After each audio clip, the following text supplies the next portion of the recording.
अलीकडेच प्रसिद्ध कीर्तनकार इंदुरीकर महाराज यांच्या मुलीच्या विवाह सोहळ्याची राज्यभर चर्चा रंगली. भव्य आयोजन, मोठी उपस्थिती आणि त्यानंतर सोशल मीडियावर झालेली टीका यामुळे हा विषय केवळ वैयक्तिक न राहता सामाजिक चर्चेचा केंद्रबिंदू ठरला.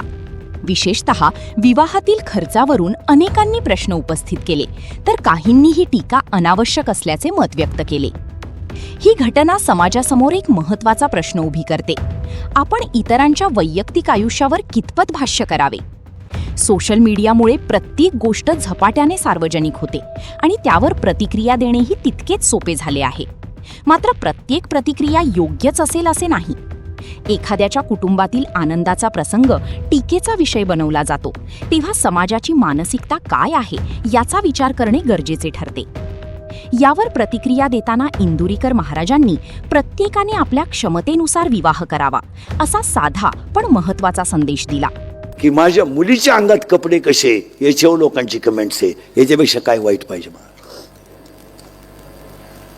आता 4 दिवसापासून माझ्या मुलीच्या अंगातल्या कपड्यावर लोकांनी बातम्या तयार केल्यात मला. पण तिच्या बापानं मला तुम्ही मला लावा, माझा पिंड गेलाय. माझ्या मुलाचा आणि मुलीचा काय दोष आहे? पण ह्या कॅमेरेवाल्यांनी 8 दिवसात माझं जगणं मुश्किल करून टाकलं मला. काय मला एक सांगा, मुलगी तुम्हाला आहे, तुमच्या मुलीच्या कपड्यावर एखाद्याने कमेंट्स केली, तुम्हाला काय वाटेल? आणि मुलीच्या साखरपुड्यात कपडे मुलीकडचे लोक घेतात, नवरदेवाकडचे घेतात का मुलीकडचे घेतात? मग कपडे त्यांनी आणले असतील का म्या घेतले असतील?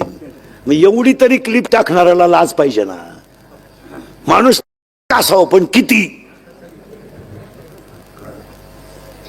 आणि त्याच्यामुळे मी आता काटाळलो मारा. मी जवळजवळ आता 2-3 दिवसात टाकणार एक क्लिप आणि थांबून घेणार आहे. आता बस झाली. 31 वर्ष लोकांच्या शिव्या खाऊन आयुष्यात सगळं चांगलंच केलं. आयुष्यात चांगलं, पण त्याचं फळ माझ्यापर्यंत ठीक होतं, ते माझ्या घरादारापर्यंत राहायला नव्हतं लागत. आज अनेक कुटुंबे केवळ दिखाव्यासाठी मोठे विवाह सोहळे आयोजित करतात आणि त्यासाठी कर्जबाजारी होतात. त्यामुळे खर्चापेक्षा समजूतदारपणाला प्राधान्य देणे आवश्यक असल्याची भावना या घटनेतून पुढे आली आहे. सोशल मीडियावरील वाढती ट्रोलिंगची प्रवृत्ती, इतरांच्या आयुष्यातील हस्तक्षेप आणि अनावश्यक टीका या गोष्टी चिंतेचा विषय ठरत आहेत. प्रत्येकाने जबाबदारीने वागून इतरांच्या वैयक्तिक निर्णयांचा आदर करणे आणि सकारात्मक संवाद वाढवणे गरजेचे आहे.